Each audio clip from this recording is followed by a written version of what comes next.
ទាំងអស់គ្នាអញ្ចឹងថ្ងៃនេះគឺយើងមករៀនមុនប៉បអ៊ីកាអានីអេយ៉ូកាលពីសប្តាហ៍មុនយើងបានរៀនមុនប៉បអ៊ីអេយ៉ូនិងយេយ៉ូហើយមានន័យថាគឺជាអញ្ចឹងមុនប៉បអ៊ីកាអានីអេយ៉ូមានន័យថាមិនមែនគឺជាបើយើងមើល sentence នៅខាងក្រោមគេដាក់ថា학생이에요 학생이에요តើអ្នកគឺជាសិស្សមែនទេគាត់ឆ្លើយមកវិញថា네 학생이에요 네 학생이에요បាទចាខ្ញុំគឺជាសិស្សក៏ប៉ុន្តែនៅពេលដែលគាត់ចង់បដិសេធថាគាត់មិនមែនជាសិស្សទេគាត់និយាយថា 아니요 학생이 아니에요 아니요 학생이 아니에요 មានន័យថាទេខ្ញុំមិនមែនជាសិស្សទេអញ្ចឹងមុនប៉បដែលយើងនឹងរៀនគឺ 이가 아니에요 ណា 이가 아니에요 ចាឥឡូវយើងមកមើលការបំបែកទម្រង់ 이가 아니에요 អញ្ចឹងយករបួនមើលខាងក្រោយនេះគេដាក់ថា 아니에요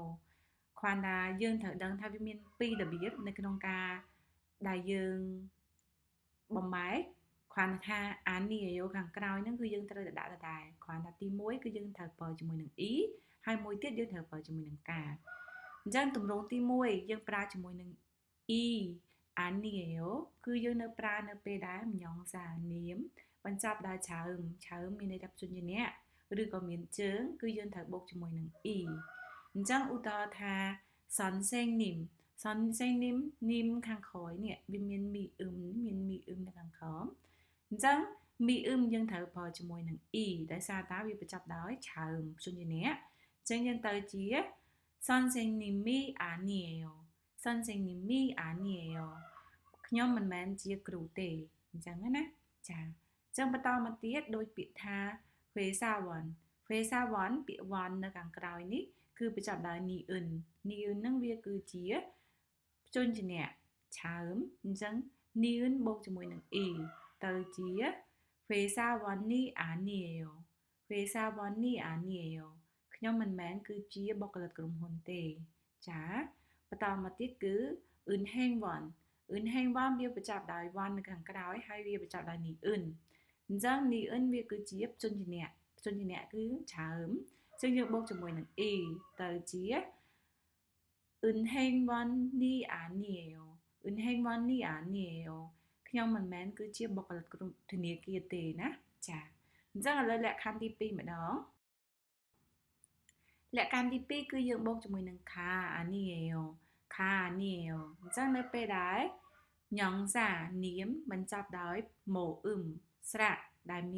គ្មានជើងសំទោសដែលគ្មានជើងទេយើងត្រូវបូកជាមួយនឹង ខាយអញ្ចឹងជូ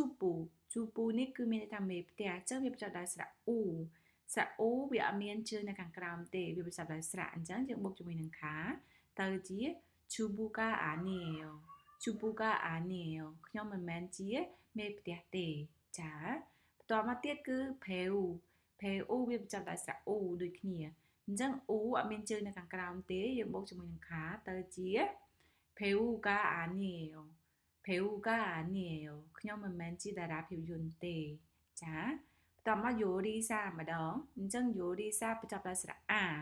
ចាស្រៈអាវាអត់មានជើងនៅខាងក្រោមទេបញ្ចប់ដោយស្រៈអញ្ចឹងយើងបូកជាមួយនឹងកាទៅជា 요리사가 아니에요 ខ្ញុំមិនមែនជាចុងភៅទេចុងក្រោយគឺ 기자 អ្នកកាសែតអញ្ចឹងវាបញ្ចប់ដោយស្រៈអាយើងបូកជាមួយនឹងខាទៅជា 기자가 아니에요 ខ្ញុំមិនមែនជាអ្នកកាសែតទេចឹងមុនប៉បដែលយើងរៀនបានបញ្ចប់ហើយបើសិនមកមានសំណួរអាចសួរខ្ញុំនៅខាងក្រោមវីដេអូបានណាចាជួបគ្នានៅវីដេអូក្រោយ다음영상만나요 안녕히 계세요